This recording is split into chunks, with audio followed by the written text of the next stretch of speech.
Hi guys, ഇന്നലെ ഞാൻ തിയേറ്ററിൽ പോയിട്ട് കണ്ട ഫിലിമാണ് മഹാരാജ ഹോസ്റ്റൽ.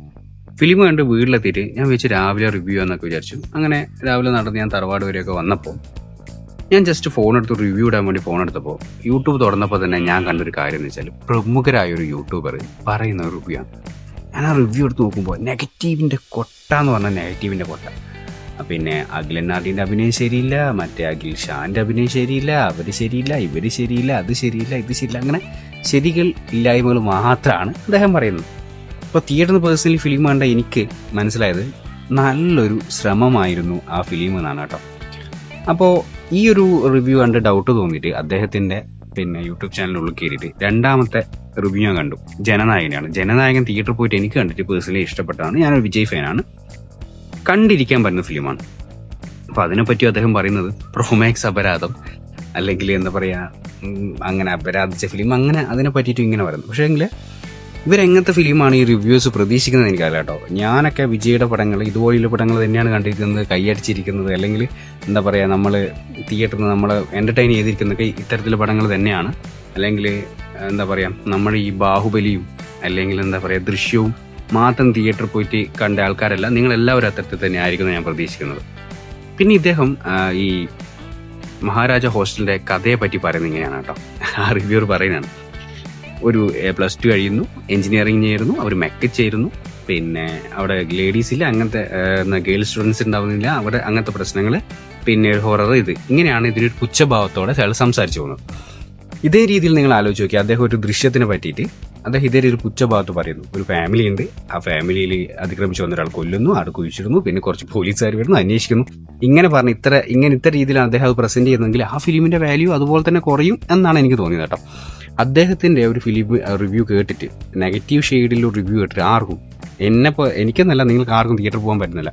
ആ രീതിയിലാണ് അത്തരത്തിലെ അവരുടെ പ്രസന്റേഷൻ. പക്ഷേ മഹാരാജ ഹോസ്റ്റൽ എന്നുള്ള ഫിലിം കണ്ടിട്ട് എനിക്ക് പേഴ്സണലി ആ ഫിലിം നല്ലൊരു ട്രൈ ആയിട്ട് തോന്നിയിട്ടുണ്ട്.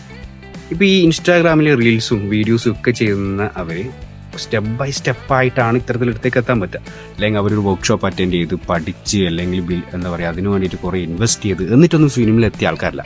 അവർ ചെയ്യുന്നത് ഇൻസ്റ്റാഗ്രാം പോലുള്ള സ്ഥലങ്ങളിൽ വീഡിയോസ് ഇട്ട്, ഷോർട്സ് ഇട്ട്, റീൽസ് ഇട്ട്, അവരാൽ കഴിയുന്ന കാര്യങ്ങൾ ചെയ്ത്, അവരുടെ കയ്യിലെ ക്യാമറയിൽ അല്ലെങ്കിൽ അവർ തന്നെ എഡിറ്റ് ചെയ്ത്, പിന്നെ അങ്ങനെയൊക്കെയാണ് വർക്കൗട്ട് ചെയ്യുന്നത്. അല്ലാണ്ട് എന്താ പറയുക, ഒരു കുറേ ലക്ഷങ്ങൾ അല്ലെങ്കിൽ കുറേ പൈസയൊക്കെ കൊടുത്ത് ഒരു ഫിലിം ഇൻസ്റ്റിറ്റ്യൂട്ട് പോയി, അല്ലെങ്കിൽ ഒരാളെ വീട്ടിൽ കൊണ്ടുവന്ന് പിന്നെ ഫിലിമിനെ കുറിച്ച് പഠിച്ച് എൻ്റെ സ്ക്രീനിൽ കണ്ട് ഇങ്ങനെയൊന്നും ചെയ്തു വരുന്ന ആൾക്കാരല്ല. അവർ ചെറിയ രീതിയിൽ വളർന്നു വരുന്ന ആൾക്കാരാണ്. ഈ റിവ്യൂ പറയുന്ന ഈ വ്യക്തി തന്നെ ഇദ്ദേഹത്തിൻ്റെ ഫസ്റ്റ് വീഡിയോസൊക്കെ കണ്ടു നോക്കിക്കഴിഞ്ഞാൽ നിങ്ങൾക്ക് മനസ്സിലാവും. അതിപ്പോൾ യൂട്യൂബിലുണ്ടോ എന്ന് എനിക്കറിയില്ല. അത് ഈ ഫേസ്ബുക്കിലും അങ്ങനെയുള്ള സ്ഥലങ്ങളിലൊക്കെ വീഡിയോ ചെയ്യുന്ന സമയങ്ങളിൽ അദ്ദേഹത്തിൻ്റെ വീഡിയോ തുടക്കത്തിൽ തന്നെ 1 മില്യനും 2 മില്യനും ആയതാണെന്ന് എനിക്കറിയില്ല. പക്ഷേ അങ്ങനെ എല്ലാവരും ഞാൻ പ്രതീക്ഷിക്കുന്നത്. അപ്പോൾ ഇത്തരത്തിൽ വളരെ താഴ്ത്തി കെട്ടിയിട്ടാണ് സംസാരിക്കുന്നത്. തിയേറ്ററിൽ പോയിട്ട് ആ ഫിലിം കണ്ടിട്ട് ഈ ഹൊറർ ടച്ചൊക്കെ കുറച്ച് നന്നായിട്ടുണ്ട്. ആദ്യത്തെ കുറച്ച് 1.5 മണിക്കൂർ നേരത്തോളം നമുക്കൊരു ബോറടിക്കും. കാരണം കണ്ട കാര്യങ്ങൾ അല്ലെങ്കിൽ പുതുതായിട്ട് ഒരാൾ ബിഗ് സ്ക്രീനിൽ കാണുമ്പോൾ നമുക്ക് ആക്സെപ്റ്റ് ചെയ്തെടുക്കാനൊരു സമയമൊക്കെ എടുക്കും. പിന്നെ നേരെ മറിച്ച് ഞാൻ ഈ ആഷിറിൻ്റെ ഫിലിം ഫസ്റ്റത്തെ വാഴയെ കാണുമ്പോൾ ആഷിറിൻ്റെ അഭിനയം എനിക്ക് ഇഷ്ടപ്പെട്ടു. പക്ഷേ നേരെ മറിച്ച് വാഴ 2ലേക്ക് എത്തുമ്പോൾ അദ്ദേഹം മാറിയിട്ടുണ്ട്. ഒരു ഇൻഡസ്ട്രിയിലേക്ക് വന്ന് അവർക്കത് പഠിച്ച് മുന്നോട്ട് വന്ന് അല്ലെങ്കിൽ കൂടുതൽ കാര്യങ്ങൾ ലേൺ ചെയ്തെത്തുമ്പോഴേക്കൊരു സമയമെടുക്കും. അല്ലാതെ ഒരു ഫിലിം കാണുമ്പോഴേക്കും ഇങ്ങനെ അടിച്ചമർത്തി പറയുന്ന ഒരു കാര്യം ശരിയല്ല എന്നാണ് എനിക്ക് തോന്നിയത് കേട്ടോ. പിന്നെ ഈ മഹാരാജ ഹോസ്റ്റലിനെ പറ്റിയിട്ട് ഈ റിവ്യൂർ പറയുന്നൊരു കാര്യമുണ്ട് കേട്ടോ. ഈ ടോയ്ലറ്റിൽ പോകുന്ന ശബ്ദം കേൾപ്പിക്കുന്നു, അല്ലെങ്കിൽ അങ്ങനത്തെ ഒരു കാര്യം മനുഷ്യൻ്റെ നിത്യജീവിതത്തിലൊരു കാര്യത്തിൻ്റെ ചിലർ കോമഡി വൽക്കരിക്കാൻ നോക്കിയിരിക്കുന്ന ഒരു കാര്യമാണ്. ഈ എന്താ പറയുക, റേപ്പ് ചെയ്യുന്നത് നിങ്ങൾക്ക് തിയേറ്ററിൽ പോയി കാണാം, പിഞ്ചു കുഞ്ഞിനെ അടിച്ചു കൊല്ലുന്നത് കാണാം, പിന്നെ എന്താ പറയുക കൊലപാതകം കാണാം. ഇതൊക്കെ കാണുന്നത് നിങ്ങൾക്ക് ഇതൊന്നും നിങ്ങൾക്ക് കാണാൻ പറ്റുന്നേ കേട്ടോ. ഞാൻ മനസ്സിലാക്കുന്നത് അങ്ങനെ തിയേറ്ററിൽ ഒരു പണ്ണി രൂപത്തിൽ വരുന്നത് ചിലപ്പോൾ ആ സീൻ അവിടെ വർക്കൗട്ട് ആയിട്ടുണ്ടാവില്ല. പക്ഷേ നിങ്ങൾക്ക് ഇപ്പം ഞാനിപ്പോൾ പേഴ്സണലി ഒരു ഫിലിമിനെ റിവ്യൂ പറയുമ്പോൾ പേഴ്സണലി എനിക്ക് ആ ഫിലിം ഇഷ്ടപ്പെട്ടില്ല. പക്ഷേ ഞാൻ നിങ്ങളോട് ഒരിക്കലും കാണാനും പറയുന്നില്ല. ഞാൻ എൻ്റെ അഭിപ്രായങ്ങളാണ് അതിൽ പറയുന്നത്. പക്ഷേ ഇത്രത്തോളം ഒരു ഫിലിമിനെ അല്ലെങ്കിൽ ഒരു കൂട്ടം ആൾക്കാരെ അടിച്ചമർത്തേണ്ട ഒരു കാര്യം ഉണ്ടായിരുന്നില്ല എന്ന് എനിക്ക് പേഴ്സണലി തോന്നി കേട്ടോ. അദ്ദേഹത്തിൻ്റെ റിവ്യൂ ഉണ്ടായിരുന്നു. കാരണം വെച്ചാൽ അവരെ അഭിനയം ശരിയല്ല, അത് ശരിയല്ല എന്നില്ലതല്ല, അത് നന്നായി എന്ന് പറഞ്ഞിട്ടൊരു ചെറിയൊരു സ്ഥലത്തെങ്ങാനും പറയല്ലാതെ. പക്ഷേ ഇവരൊക്കെ എന്താ പറയുക, തുടക്കക്കാരാണ്. അവരിങ്ങനെ ചെയ്ത് വരുമ്പോൾ മാറ്റങ്ങൾ ഉണ്ടാവും എന്നാണ് എനിക്ക് പേഴ്സണലി തോന്നിയത്.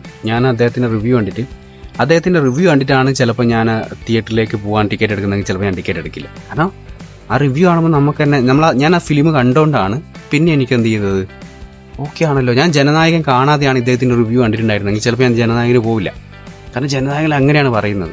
നമ്മളിത് വേറെ ഒരു റെഫറൻസ് ഒന്നും എടുക്കില്ലല്ലോ. ഫിലിം ആൾക്കാർ പറയുന്ന റിവ്യൂ എടുത്തിട്ടാണല്ലോ റെഫറൻസ് എടുക്കുന്നത്. അപ്പോൾ ഞാൻ പേഴ്സണലി മനസ്സിലാക്കിയത്, ഇപ്പോൾ ഞാനും ഫിലിമിൻ്റെ ചില 2-3 റിവ്യൂസൊക്കെ പറയാറുണ്ട്. ആ റിവ്യൂ പറയുന്നത് കേട്ട് നിങ്ങൾ ആരും തിയേറ്ററിൽ പോകാനോ പോകാതിരിക്കാനോ പാടില്ല. പേഴ്സണലി നിങ്ങളുടെ ഇഷ്ടങ്ങൾ എങ്ങനെയായിരിക്കും എന്നുള്ളത് നിങ്ങൾ മനസ്സിലാക്കിയിട്ട് വേണം തിയേറ്ററിൽ പോകാൻ. ജനനായകൻ എനിക്ക് ഇഷ്ടപ്പെട്ടിട്ടുണ്ട്. ഇപ്പോൾ ഈ കണ്ട ഹോസ്റ്റൽ ഒരു 1 ടൈം വാച്ചബിളായി തിയേറ്ററിൽ ഇരുന്ന് കണ്ടിരിക്കുക. എഴുന്നേറ്റ് ഓടാൻ തോന്നുമോ? അങ്ങനെയൊന്നുമില്ല കേട്ടോ. നിങ്ങൾ തന്നെ ആലോചിക്കുക, നിങ്ങൾ എത്ര ഫിലിം കണ്ട് തിയേറ്ററിൽ നിന്ന് എഴുന്നേറ്റ് പോയിട്ടുണ്ട്? എനിക്കറിയില്ല. ഞാൻ വളരെ ചുരുക്കം വിരൽ എണ്ണാൻ കഴിയുന്നതിലും താഴെയുള്ള ഫിലിമുകൾ കണ്ടിട്ട് മാത്രമേ എഴുന്നേറ്റ് പോയിട്ടുള്ളൂ. ഓക്കെ, അപ്പോൾ അതൊന്നും അത്രത്തോളം ഒന്നും ഇത് മോശമായിട്ടുള്ളൊരു ഫിലിമല്ല മഹാരാജ ഹോസ്റ്റൽ. അതിൽ അഖിൽ NRD, അതുപോലെ അഖിൽ ഷാ, പിന്നെ അവരെ സംവിധായകരൊക്കെ മാക്സിമം ഒരു ഔട്ട്പുട്ട് എടുത്തിട്ടുണ്ട്, ഒരു ശ്രമം എടുത്തിട്ടുണ്ട് എന്നൊക്കെയാണ് എനിക്ക് തോന്നിയിരിക്കുന്നത് കേട്ടോ. നല്ല രീതി ഈ ഹൊറർ ടച്ചൊക്കെ വരുത്താൻ വേണ്ടിയിട്ട് ശ്രമിച്ചിട്ടുണ്ട്, നല്ല രീതിയിൽ തന്നെ ശ്രമിച്ചിട്ടുണ്ട്. പിന്നെ ഒരു മൊബൈൽ സ്ക്രീനിൽ നിന്ന് അല്ലെങ്കിൽ ഒരു സോഷ്യൽ മീഡിയ സ്ക്രീനിൽ നിന്ന് മാറിയിട്ട് ഒരു ബിഗ് സ്ക്രീനിലേക്ക് വരുമ്പോൾ ഉണ്ടാവുന്ന അഭിനയത്തിൽ അല്ലെങ്കിൽ ആക്ടിങ്ങിലൊക്കെ വരുത്തേണ്ടതായ ചില മാറ്റങ്ങൾ ഉൾക്കൊണ്ട് ചെയ്തിട്ടില്ല എന്ന് എനിക്കും തോന്നിയിട്ടുണ്ട്. കാരണം വെച്ചാൽ അതിപ്പോൾ ഒന്നാമത്തെ ദിവസം തന്നെ നമ്മൾ എഴുന്നേറ്റ് നടക്കുന്നില്ലല്ലോ. മെല്ലെ നമ്മൾ സ്റ്റെപ്പ് ബൈ സ്റ്റെപ്പായിട്ടാണ് എല്ലാവരും ഇതിലെത്തിപ്പെട്ടിരിക്കുന്നതെന്ന് ഞാൻ മനസ്സിലാക്കുന്നു. അല്ലാതെ ഇപ്പോൾ എന്താ പറയുക, ഒരു ആക്ടറുടെ മകൻ അല്ലെങ്കിൽ അവർക്ക് പേഴ്സണലി വർക്ക്ഷോപ്പൊക്കെ കൊടുത്ത് അവരങ്ങനെ ഡെവലപ്പ് ചെയ്തിട്ടൊക്കെ വരുന്ന ആൾക്കാരുണ്ട്. ഓക്കെ, ഇവരൊക്കെ കഷ്ടപ്പെട്ടിട്ട് ഇവിടത്തേക്ക് വരുന്ന വ്യക്തികളായിട്ടാണ് എനിക്ക് പേഴ്സണലി തോന്നിയിരിക്കുന്നത്. അപ്പോൾ ഞാൻ പേഴ്സണലി പറയുന്നത്, ഒരു പ്രമുഖരുടെ റിവ്യൂവും കണ്ട് നിങ്ങൾ തിയേറ്ററിലേക്ക് പോകാൻ പാടില്ല എന്ന് പറയും. ഇപ്പോൾ പേഴ്സണലി ഞാനും ഇങ്ങനെ ചെറിയ റിവ്യൂ ഒക്കെ ചെയ്യുന്നുണ്ട്. ഞാനിപ്പോൾ എൻ്റെ വീഡിയോസ് ഞാൻ പറയാൻ ആഗ്രഹിക്കുന്നത് വെച്ചാൽ, നിങ്ങൾ ആരും റിവ്യൂ കണ്ട് തിയേറ്ററിൽ പോകരുത്. നിങ്ങൾ ആ ട്രെയിലർ കാണുക, ട്രെയിലർ കണ്ട് നിങ്ങൾക്ക് വർക്കൗട്ടാണെന്ന് നോക്കുക, സംവിധായകനെ നോക്കുക, ആക്ട്രസിനെ നോക്കുക. അല്ലെങ്കിൽ നിങ്ങൾ ഈ തിയേറ്ററിൽ പോയിട്ട് ഒരു പുതിയ എക്സ്പീരിയൻസ് ആണ്. ഞാൻ പറയുന്നത് തിയേറ്ററിൽ പോയിട്ട് എക്സ്പീരിയൻസ് ചെയ്യാൻ പോകുന്ന രീതിയിൽ പോവുക, ആ ഫിലിം കാണാം. ചിലപ്പോൾ ഫിലിമിൻ്റെ ഒരു 5 മിനിറ്റ് ആയിരിക്കും നമുക്ക് ഇഷ്ടപ്പെടുന്നത്, അല്ലെങ്കിൽ ആ ഒരു 5 മിനിറ്റ്സ് ആയിരിക്കും നമ്മളെ ഇൻസ്പയർ ചെയ്യുക, അല്ലെങ്കിൽ നമ്മൾ ചില കാര്യങ്ങളിലേക്ക് എത്തിക്കാനൊക്കെ ഇങ്ങനെ കാര്യങ്ങൾ പറ്റും എന്ന് തോന്നിയിട്ടുണ്ട്. അതുപോലെ തന്നെ നമ്മൾ ഇപ്പോൾ എൻ്റെ കൂട്ടുകാരനെ എൻ്റർടൈൻ ചെയ്യാൻ പറ്റുന്ന ഒരു മേഖലയായിരിക്കില്ല എനിക്കിഷ്ടപ്പെടുന്നത്. അപ്പോൾ ഫിലിമിനെ ഓരോ ആളും കാണുന്ന വ്യത്യസ്ത രീതിയിലാണ്. പക്ഷേ ഇതുപോലുള്ള റിവ്യൂസിൻ്റെ ഈ അടിച്ചാക്ഷേപിക്കുന്ന രീതിയിൽ, അല്ലെങ്കിൽ ഇതിൻ്റെ എഫേർട്ടിനെ മാനിക്കാതെ രീതിയിൽ റിവ്യൂ പറയുന്ന ആൾക്കാർ റിവ്യൂസ് കണ്ടിട്ടാണ് നിങ്ങൾ തിയേറ്ററിലേക്ക് പോകുന്നതെങ്കിൽ നിങ്ങൾക്ക് തിയേറ്ററിൽ പോയിട്ട് ഫിലിം കാണാൻ പറ്റില്ല, ഒരു ടിക്കറ്റ് എടുക്കാൻ പോലും പറ്റില്ല. കാരണം വെച്ചാൽ അത്ര മോശമായിട്ട് റിവ്യൂ. നമ്മൾ രാവിലെ തന്നെ ഫോൺ എടുത്ത് കാണുന്ന സമയത്ത് നെഗറ്റീവിൻ്റെ കട്ട റിവ്യൂ ആണ് കാണുന്നതെങ്കിൽ നമ്മൾ ടിക്കറ്റ് ബുക്ക് ചെയ്യാൻ പോലും നിൽക്കില്ല. അദ്ദേഹം ഇത്രയും വ്യൂസ് ഇല്ല ആളല്ലേ ഇത് അല്ലേ എന്നൊക്കെ. അപ്പം മേ ബി നമുക്ക് ഇഷ്ടപ്പെടുന്ന, ഞാനിപ്പോൾ ഇദ്ദേഹത്തിൻ്റെ റിവ്യൂ കണ്ടിട്ടാണെങ്കിൽ, പേഴ്സണലി റിവ്യൂ കണ്ടിട്ടാണ് ഞാൻ തിയേറ്ററിലേക്ക് പോകുന്നതെങ്കിൽ എനിക്കൊരിക്കലും ജനനായകൻ കാണാൻ പറ്റില്ല, ഞാൻ ടിക്കറ്റ് എടുക്കില്ല. കാരണം വെച്ചാൽ അത്രത്തോളം അദ്ദേഹത്തിൻ്റെ പ്രസൻറ്റേഷൻ കൂടെ നമുക്ക് അത് വേണ്ട എന്ന് തോന്നിക്കൊണ്ടിരിക്കുന്നു. അപ്പോൾ പേഴ്സണലി എൻ്റെ അഭിപ്രായത്തിൽ മഹാരാജാസ് കോളേജ് നിങ്ങൾക്ക് തിയേറ്ററിൽ പോയി കാണാൻ പറ്റുന്ന ഒരു ഫിലിമാണ്. കാരണം വെച്ചാൽ വലിയൊരു നല്ല ഫിലിം എന്നല്ല കേട്ടോ, ഒരു ഹൊറർ ടച്ച് ഉണ്ട്, ചില കോമഡി ഉണ്ട്, ഒരു എക്സ്പീരിയൻസ്ഡ് ആയിട്ട് എന്താ പറയുക ആൾക്കാർ ചെയ്യുന്ന രീതിയിലല്ല, ഒരു തുടക്കക്കാരെന്നുള്ള രീതിയിൽ അവർ എഫേർട്ട് എടുത്ത് ചെയ്ത കുറേ കാര്യങ്ങൾ നിങ്ങൾക്ക് തിയേറ്ററിൽ പോയിട്ട് കാണാം. പിന്നെ കുറച്ചൊരു ഹൊറർ ടച്ച് ഉണ്ട്, ചെറിയൊരു കോമഡി ഉണ്ട്. ഇപ്പോൾ കോമഡി ഒന്നും എല്ലാവർക്കും വർക്കൗട്ടുന്നില്ല, വലിയ രീതിയിൽ കോമഡി ഒന്നും അല്ല കേട്ടോ. ആദ്യത്തെ ഒരു 20 മിനിറ്റ് അല്ലെങ്കിൽ ഒരു 3/4 മണിക്കൂർ നേരത്തോളം നമുക്ക് ഫിലിം അത്രത്തോളം ഇഷ്ടമാണെന്നില്ല. പിന്നീടുള്ള സമയങ്ങളിൽ നമ്മളെ തിയേറ്ററിൽ പിടിച്ചിരുത്താൻ പറ്റുന്ന ചില കാര്യങ്ങളൊക്കെ ഫിലിമിലുണ്ട്. പിന്നെ പുതിയ ആൾക്കാർ അഭിനയം അങ്ങനെയൊക്കെ കണ്ട് നമുക്കൊന്നും ഇതാവാം. അല്ലാതെ ഇവർ പറയുന്ന പോലെ തീർന്ന് എഴുന്നേറ്റ് ഓടേണ്ടി വരും. അല്ലെങ്കിൽ പിന്നെ എനിക്ക് മനസ്സിലാവുന്നില്ല കേട്ടോ, ഇവരെ പോലെ വലിയ ആൾക്കാർ അല്ലെങ്കിൽ എന്താ പറയുക റിവ്യൂവേഴ്സ് പ്രതീക്ഷിക്കുന്ന എങ്ങനത്തെ ഫിലിമാണ്. അതായത് നിങ്ങൾ കൊടുക്കുന്ന ചാർട്ടിനനുസരിച്ച് ഫിലിം ഇറക്കണോ, അല്ലെങ്കിൽ ഫിലിം പ്രൊഡ്യൂസ് ചെയ്യുന്ന ആൾക്കാർ അല്ലെങ്കിൽ സംവിധായക ആക്ടേഴ്സൊക്കെ നിങ്ങൾ ഇഷ്ടത്തിനനുസരിച്ച് ഫിലിം ഇറക്കേണ്ട ഒരു അവസ്ഥയിലേക്കാണ് പോകുന്നത് എന്നാണ് എനിക്ക് തോന്നുന്നത് കേട്ടോ. ഫിലിമിനെയൊക്കെ പറിച്ച് ചീന്തി അഭിപ്രായങ്ങൾ പറയുന്നതോട് എനിക്ക് തീരെ യോജിപ്പില്ല. ഞാൻ ആരെ പേരും എടുത്തു പറയുന്നില്ല കേട്ടോ. പക്ഷേ ഞാൻ പേഴ്സണലി എനിക്ക് തോന്നിയൊരു കാര്യം വെച്ചാൽ, ഈ ഫിലിം ടിക്കറ്റ് എടുക്കുന്നതിന് മുമ്പിലാണ് ഇവർ റിവ്യൂ കണ്ടിട്ട് ഞാൻ ഫിലിമിന് പോവില്ല. കാരണം അത്രത്തോളം ഒരു റിവ്യൂസിന് എന്താ പറയുക സിനിമ പ്രേക്ഷകരെ ഇടയിൽ വലിയൊരു പ്രാധാന്യമുണ്ട് എന്ന് എനിക്ക് തോന്നിയിട്ടുണ്ട് കേട്ടോ. നമ്മളെല്ലാ ഇപ്പോൾ യൂട്യൂബ് എടുത്തു കഴിഞ്ഞാൽ അതിൻ്റെ ഫുൾ വീഡിയോ കാണാം, ഇൻസ്റ്റാഗ്രാം ഓപ്പൺ ചെയ്യുകയാണെങ്കിൽ അതിൻ്റെ ഷോർട്ട് വീഡിയോസ് കാണാം, അങ്ങനെയൊക്കെയാണ്. ഇപ്പോൾ മഹാരാജ ഫിലിംസിനെ കുറിച്ച് പറയാം, മഹാരാജ ഹോസ്റ്റൽ എന്നുള്ള ഫിലിമിനെ കുറിച്ച് പറയാം.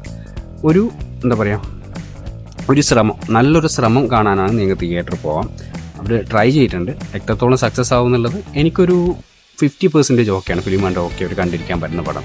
നിങ്ങൾക്ക് എങ്ങനെയായിരിക്കും എന്നറിയില്ല. ഞാൻ നിങ്ങൾ ആരും തിയേറ്ററിൽ പോകാനോ കാര്യങ്ങളോ ഒന്നും പറയുന്നില്ല. പക്ഷേ ഇതുപോലൊരു അവരൊരു ട്രൈ കാണണം. അല്ലെങ്കിൽ അവർ ഇൻസ്റ്റാഗ്രാമിലൊക്കെ കണ്ടിട്ട് അവരൊക്കെ നമുക്ക് ഇഷ്ടപ്പെട്ട ആൾക്കാരാണ്, അവരൊന്ന് ബിഗ് സ്ക്രീനിൽ കാണണം. അല്ലെങ്കിൽ അവർ ശ്രമിച്ച അവരുടെ ശ്രമം എത്രത്തോളം ഉണ്ട് എന്ന് കാണുന്നുണ്ടെങ്കിൽ നിങ്ങൾ തിയേറ്ററിൽ പോവുക, ഫിലിം കാണും.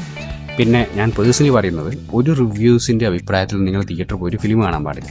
കാരണം നിങ്ങളെ അഭിപ്രായങ്ങൾ എന്താണോ, നിങ്ങൾക്ക് ട്രെയിലർ കണ്ടിട്ട് എന്താണോ തോന്നുന്നത്, അല്ലെങ്കിൽ നിങ്ങൾക്ക് അവരെ ട്രീസർ കണ്ടിട്ട് എന്താണോ തോന്നുന്നത്, അല്ലെങ്കിൽ ആ ആക്ട് ചെയ്യുന്ന അല്ലെങ്കിൽ ഡയറക്ടറെ പറ്റിയൊക്കെ എന്താണ് തോന്നുന്നത് ചിന്തിച്ചിട്ട് നിങ്ങൾ ഫിലിം പോകും. ചില ഫിലിമുകൾ റിവ്യൂസ് പറഞ്ഞത് കൊണ്ട് അവരെ റിവ്യൂ കേട്ടിട്ട് ഞാൻ ഫിലിം കാണാതെ പിന്നീട് ടി വി കാണുമ്പോൾ എനിക്ക് ഇഷ്ടപ്പെട്ടതാണ്, ആ തിയേറ്ററിൽ കാണാമായിരുന്നു തോന്നിയുണ്ട്. ഞാൻ അധികം ഫിലിം തിയേറ്ററിൽ പോയിട്ട് കാണുന്ന ഒരു വ്യക്തിയാണ്. അതുകൊണ്ട് എനിക്ക് അത്തരത്തിലുള്ള കാര്യങ്ങൾ വരാറുണ്ട്. അതുകൊണ്ടാണ് ഞാൻ നിങ്ങളോട് പറയുന്നത്, എല്ലാ റിവ്യൂസും കണ്ട് നിങ്ങൾ തിയേറ്ററിൽ പോകരുത്. ആര് റിവ്യൂ കണ്ട് നിങ്ങൾ തിയേറ്ററിൽ പോകാൻ പാടില്ല. നിങ്ങളുടെ അഭിപ്രായത്തിന് മാത്രം മാനിച്ചുകൊണ്ട്, നിങ്ങളുടെ അഭിപ്രായത്തിന് വില കൽപ്പിച്ചുകൊണ്ട്, അല്ലെങ്കിൽ നിങ്ങളെ ചിന്താഗതിക്ക് വില കൽപ്പിച്ചുകൊണ്ട് വേണം പിന്നെ എനിക്ക് പേഴ്സണലി പറയാനുള്ളത്, ഇത്തരത്തിലൊരു ശ്രമത്തെയൊക്കെ എന്താ പറയുക കീറി വലിച്ചൊട്ടിക്കുന്ന രീതിയിലുള്ള റിവ്യൂസ് എത്രത്തോളം നല്ലതാണെന്ന് എനിക്കറിയാം കേട്ടോ. ഞാൻ ആരും പേരെടുത്ത് പറയുന്നത്, പക്ഷേ അവർ പറയുന്ന ചില സമയത്തുള്ള വാക്കുകൾ അല്ലെങ്കിൽ ഒരു ഇത്രയും കഷ്ടപ്പാടിനെ വലിച്ചു കീറുന്നത് കാണുമ്പോൾ എനിക്ക് വളരെയധികം സങ്കടമുണ്ട്. എന്താ പറയുക, കാരണം വെച്ചാൽ എനിക്ക് ആ ഫിലിം ഇഷ്ടപ്പെട്ടിട്ടുണ്ട്. പക്ഷെ ഞാൻ ഇവിടെ വീട്ടിൽ വന്നപ്പോൾ, വീട്ടിലെത്തിയതിന് ശേഷം ഞാൻ ഇവരുടെ റിവ്യൂ കേട്ടപ്പോൾ എനിക്കൊരു എന്താ പറയുക, ജനനായകനെ പറ്റിയൊക്കെ ഇങ്ങനെ പറയുന്നത് കണ്ടപ്പോൾ എനിക്കൊരു വല്ലാത്ത വിഷമം തോന്നിയിട്ടുണ്ട്. മേ ബി ചിലപ്പോൾ ഇത് എൻ്റെ മാത്രം തോന്നലായിരിക്കാം. നിങ്ങൾ ഫിലിം കാണുന്ന സമയത്ത് അദ്ദേഹത്തിൻ്റെ റിവ്യൂ ആയിട്ട് എന്താ പറയുക മാച്ച് ആവുന്നതായിരിക്കാം നിങ്ങളുടെ അഭിപ്രായങ്ങൾ. പക്ഷേ എനിക്ക് ഇങ്ങനെ ഒരു അഭിപ്രായം നിങ്ങളോട് പറയാൻ തോന്നി, അതുകൊണ്ടാണ് ഞാൻ പറഞ്ഞത്. Okay, see you. എല്ലാവരും തിയേറ്ററിൽ പോയി ഫിലിം കാണാൻ ശ്രമിക്കുക. ഓക്കെ, നിങ്ങൾക്ക് ഇഷ്ടപ്പെടുകയാണെങ്കിൽ നിങ്ങളുടെ അഭിപ്രായങ്ങളും കമൻറ്റും കാര്യങ്ങളും, ഞാൻ ഈ പറഞ്ഞ കാര്യങ്ങൾ നിങ്ങൾക്ക് എപ്പോഴും തോന്നിയിട്ടുണ്ടെങ്കിൽ, നിങ്ങൾക്ക് അത്തരത്തിലുള്ള അഭിപ്രായം ഉണ്ടെങ്കിൽ നിങ്ങൾ നിങ്ങളേതായ കമൻറ്റും കാര്യങ്ങളും ലൈക്കും ഷെയറും ഒക്കെ ചെയ്യാം. Okay, by.